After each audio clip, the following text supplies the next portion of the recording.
This entire business is built to do deals with real estate agents. The problem is most of the real estate agents that I do deals with are missing the big wealth building opportunities. They're missing out on wedging themselves and getting equity into deals with real estate investors. People like me want to buy more deals. We want you, real estate agents, to bring those deals to us, and we want to reward you the appropriate way. So in this video, we're going to be breaking down how you can make more commissions, of course. If you guys want more commissions, we're always happy to pay more commissions. Or B, how do we get equity? We want real estate agents to bring us deals where we can give you equity. Why? Because that forms a partnership and long-term loyalty. In this video, I'm going to be hanging out with Aaron Novello, a good friend of mine that is one of the top real estate trainers in the entire country.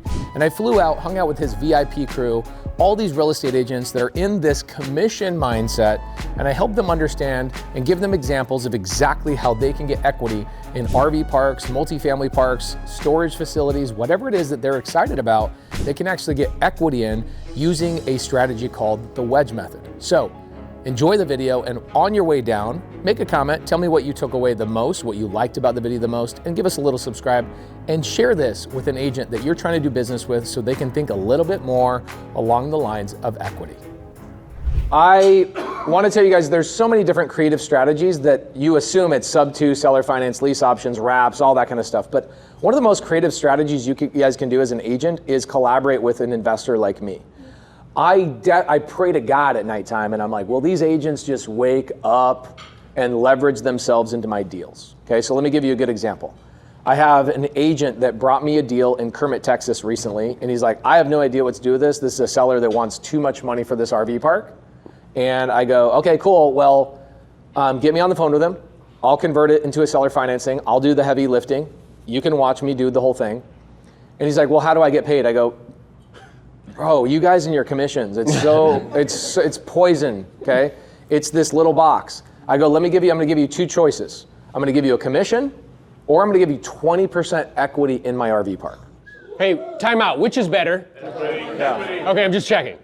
Okay, and he says, can I have both? And I love it. And the answer is yes, you can have both. You just have to take a little bit, if you have two levers, they can't be both of them all the way up. They got to be a little bit whatever. So I worked out a deal with him. His name's Brandon. And I said, Brandon, your commission on this, if you were going to list this property, you'd probably get about, I don't know, $45,000, something along those lines. How about I pay you $10,000 just as a referral fee? Then I'll give you 12% of the equity of the deal. And he's like, well, can you show me the math? I'm like, bro, oh my gosh, okay. So here's the math.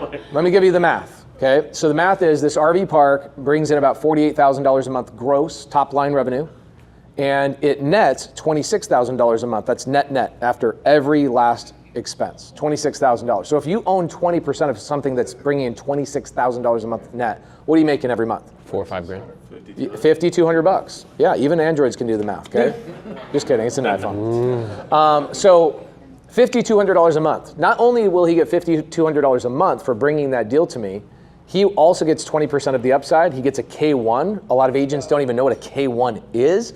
He'll get a tax return showing that I just did a cost segregation, and he'll get this big, fat, juicy write-off on his taxes. He'll get like $110,000 off of his taxes just for bringing me a lead. Yeah. I converted the deal. I did the contract. I got the financing put together. I'm running the management. I'm doing all of that crap. He does nothing. Why would I do this? Because I want that agent to bring me another one. Yeah. And I want him to go, oh my gosh, this is the honey hole. I bring this to an investor.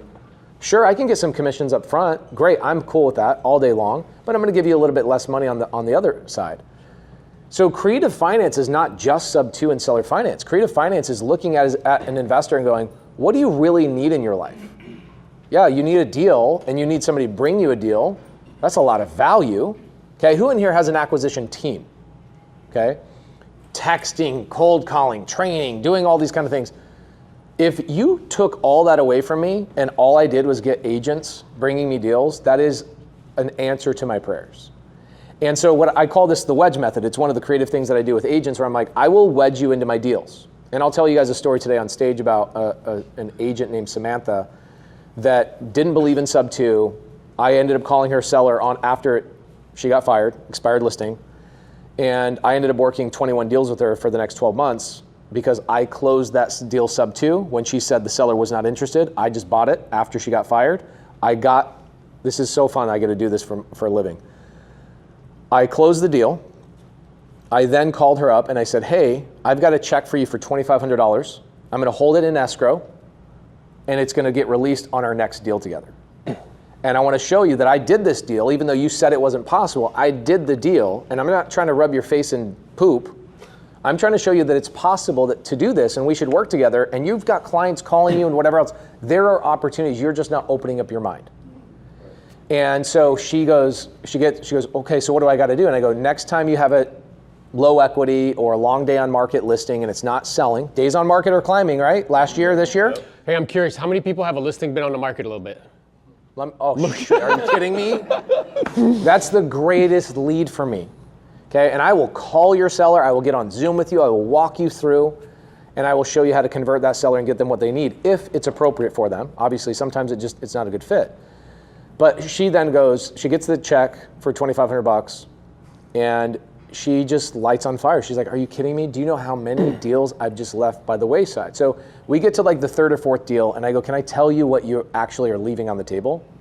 She's like, what? Because all she cared about was the commission, right? Commission. I said, here's what you should be doing. Next deal we do together, I'm giving you 5% ownership. Then the next deal after that, 10%. The next deal after that, 15%. And the next deal after that, 20%. And when you get to that, I will retroactively go backwards on all the deals that I've bought from you, and I will give you 20% of all of those deals. Wow. Notice something though. What's happening there?